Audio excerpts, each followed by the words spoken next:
2026-27 অর্থ বছরের জন্য শ্রমিক, কৃষক, মেহনতি মানুষের অধিকার, সামাজিক সুরক্ষা, কর্মসংস্থান ও জীবনমান উন্নয়নের দাবিতে শ্রমিক বান্ধব বাজেট প্রস্তাবনা দিয়েছে বাংলাদেশ শ্রমিক কল্যাণ ফেডারেশন।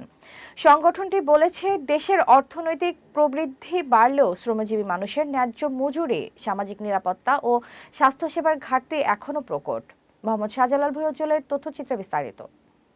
প্রস্তাবনায় শ্রমিকদের জন্য জীবন ধারণযোগ্য মজুরি নিশ্চিত, জাতীয় ন্যূনতম মজুরি বোর্ড পুনর্গঠন, মজুরি সুরক্ষা তহবিল ও বেকারত্ব বীমা চালুর দাবি জানানো হয়। পাশাপাশি অনানুষ্ঠানিক খাতের শ্রমিকদের আইনি স্বীকৃতি, নারী শ্রমিকদের নিরাপত্তা, মাতৃত্বকালীন সুবিধা ও ডে কেয়ার সেন্টার স্থাপনের উপর গুরুত্বারোপ করা হয়। যাতে করে শ্রমিকের জন্য বাজেট বরাদ্দ আমরা কাঙ্ক্ষিত মানে পাই, তার জন্য আমরা আমাদের জায়গা থেকে একটা বাজেট প্রস্তাবনা আমরা উত্থাপন করছি। এবার যে আমরা প্রস্তাবনার দিকে যাচ্ছি, বিসমিল্লাহির রহমানির রহিম। আমাদের স্লোগান হচ্ছে, শ্রমিকের ন্যায্য অধিকার প্রতিষ্ঠার শ্রমিক বান্ধব বাজেট চাই। ঘরে বা ইন্ডাস্ট্রিতে মেঘনা স্টার কেবলস, বিশুদ্ধ কপারের নিরাপদ কেবলস, আপনার নিরাপত্তার সঙ্গী। এই পরিস্থিতি মোকাবেলায় সরকার, মালিক পক্ষ ও আন্তর্জাতিক উন্নয়ন সহযোগীদের অংশগ্রহণে মজুরি সুরক্ষা তহবিল গঠন করা প্রয়োজন, যাতে কোনো প্রতিষ্ঠান বন্ধ হয়ে গেলে শ্রমিকরা অন্তত 3 থেকে 6 মাসের তারা বকেয়া মজুরি পেতে পারেন। এবং বাংলাদেশে বহু আন্দোলন হচ্ছে, হঠাৎ কারখানা বন্ধ হয়ে যাওয়ার পরে যেখানে আজ শ্রমিক তার বকেয়া বেতন সেখানে পায় না। 4, মজুরি নিশ্চয়তা বীমা চালু। শ্রমিক ছাঁটাই, কারখানা বন্ধ অথবা মালিকের পলাতক হওয়ার ঘটনা শ্রমিক পরিবারগুলো চরম মানবিক সংকটে পড়ে। তাই জাতীয় মজুরি নিশ্চয়তা বীমা স্কিম চালু করা জরুরি, যার আওতায় নির্দিষ্ট সময় পর্যন্ত শ্রমিকদের মজুরি বা ভাতা প্রদান করা হবে।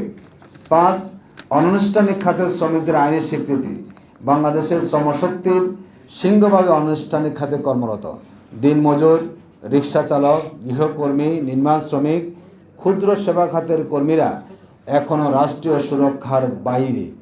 এদের জন্য জাতীয় ডিজিটাল ডেটাবেস তৈরি, শ্রমিক পরিচয়পত্র প্রদান এবং আইনি সুরক্ষা নিশ্চিত করতে বাজেটে পৃথক বরাদ্দ প্রয়োজন। 6, নারী শ্রমিকদের জন্য বিশেষ সুরক্ষা। বাংলাদেশের তৈরি পোশাক শিল্পের প্রায় 60% শ্রমিক নারী, অথচ কর্মক্ষেত্রে নিরাপদ যাতায়াত, মাতৃত্বকালীন সুবিধা, ডে কেয়ার সেন্টার ও স্বাস্থ্যসেবার ঘাটতি রয়েছে। HPL uPVC pipe and fittings, শক্ত, মজবুত ও দীর্ঘস্থায়ী, এক পাইপে জীবন পার।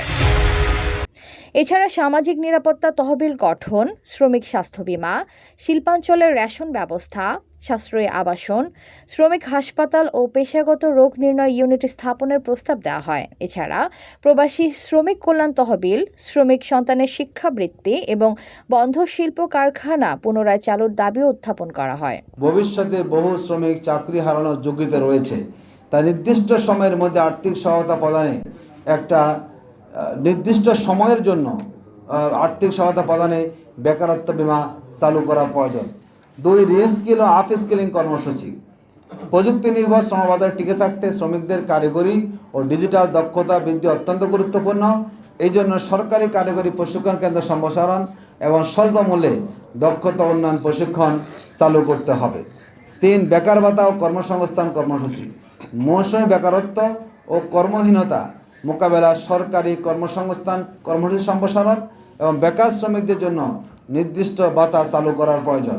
সংগঠনটির মতে, বাজেটকে শুধু প্রবৃদ্ধি নির্ভর না করে সামাজিক ন্যায় বিচার ও ইনসাফ ভিত্তিক করতে হবে। এজন্য 2026 থেকে 2027 অর্থ বছরের জাতীয় বাজেটে মোট বরাদ্দের অন্তত 10% শ্রমিকদের জীবনমান উন্নয়ন, সামাজিক সুরক্ষা, স্বাস্থ্যসেবা, আবাসন ও কর্মসংস্থানের জন্য বরাদ্দ রাখার আহ্বান জানানো হয়েছে।